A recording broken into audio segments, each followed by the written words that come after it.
It was June of 2017, and my aunt, who lives in Aberdeen, Washington, had just given birth to her second son, Arturo.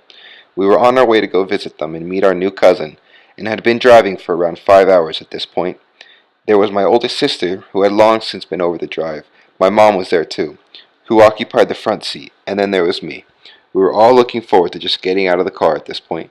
We then realized that we took the wrong exit a few miles back.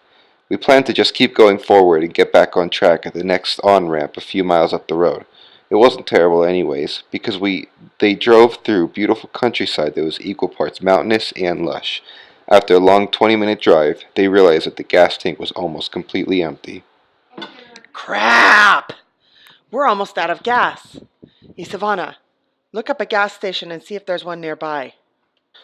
Okay, let me look. How long have we been on E for? Do you know? No, I was enjoying the scenery and didn't pay attention. I have bad news. It looks like we have another solid 20 minutes until the next gas station. It would take us just as long to turn around and come back the way we came. Oh no. We're in the middle of nowhere. We better not get stranded out here. What should we do? Turn off the AC and roll down the windows. I'm gonna try to conserve gas by coasting up and down the hills. We'll also just keep going the way we've been going because it'll take fuel to turn around. They drove for 5 minutes trying to conserve every last drop of fuel they could.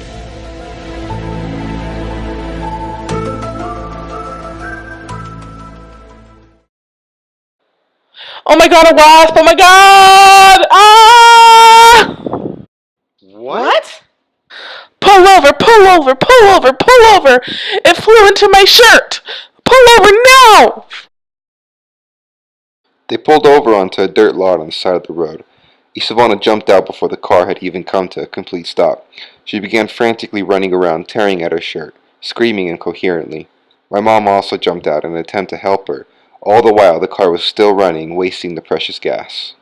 Get it off of me! Get it off of me! Get it off of me! Get it off of me! Get it off of me! What can I do? What can I do? Get it out of my shirt! Get it out of my shirt! Get it out of my shirt! What do you mean? What do you mean? Stick your hand down my shirt and swat it out! Isavana was still in the midst of her frenzied screaming, while my mom was in the midst of her hysterical laughing at the ridiculousness of the situation. After what seemed like a lifetime to Isavana, my mom finally got the wasp out with the napkin and threw it off onto the side of the road somewhere, and they both spun on their heels and sprinted back to the car.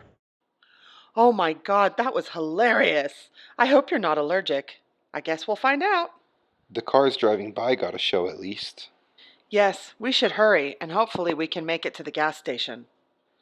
Isavana sat in the front seat, quietly crying to herself from the pain of the wasp's sting.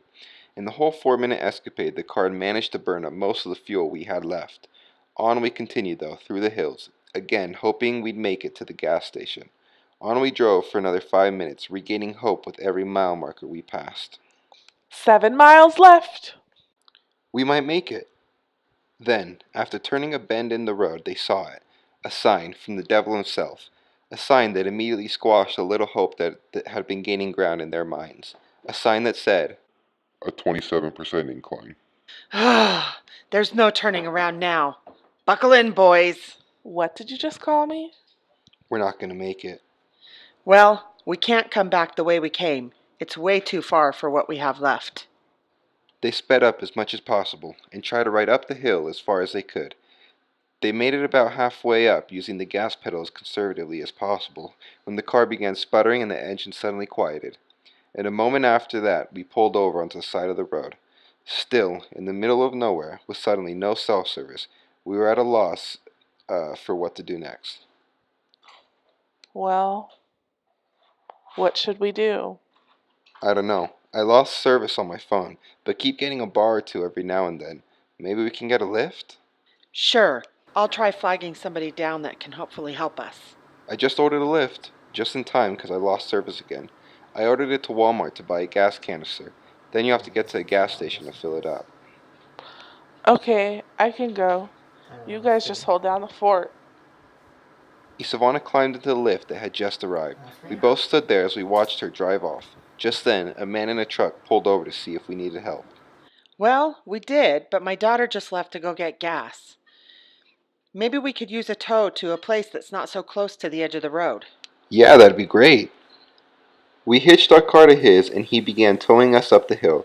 Right then, Isavana pulled back up in the lift because she realized she had forgotten my mom's debit card, only to find the spot that we had previously occupied empty. The true beauty in the whole situation was that none of us had good enough service to reliably text each other. She tried anyway, and it did eventually reach my mom after 10 minutes or so. It took my mom another 10 minutes for her text to go through. The entire time she had the Lyft driver just drive up and down for 20 minutes. When she finally was able to get my mom's text, she finally managed to find us at the top of the hill, get my mom's debit card, and drive off in her Lyft. So, now what do we do? Just wait. There's nothing we can do, I guess. She's gonna be gone a while. That Walmart is pretty far. Yeah, I know. Let's not talk about it. So there they waited, and waited, and waited. Until finally, 2 hours later, the lift pulled up. Isavana stepped out with a 5-gallon canister of gas. We immediately put the gas in the car and finished our drive to the gas station. God, finally we got to this godforsaken gas station. Yeah, seriously. I think I'm done with this drive. Let's just get some Chick-fil-A in a hotel. Please! That night, we got so fed up with the drive that we just decided to finish the drive in the morning with a full tank of gas.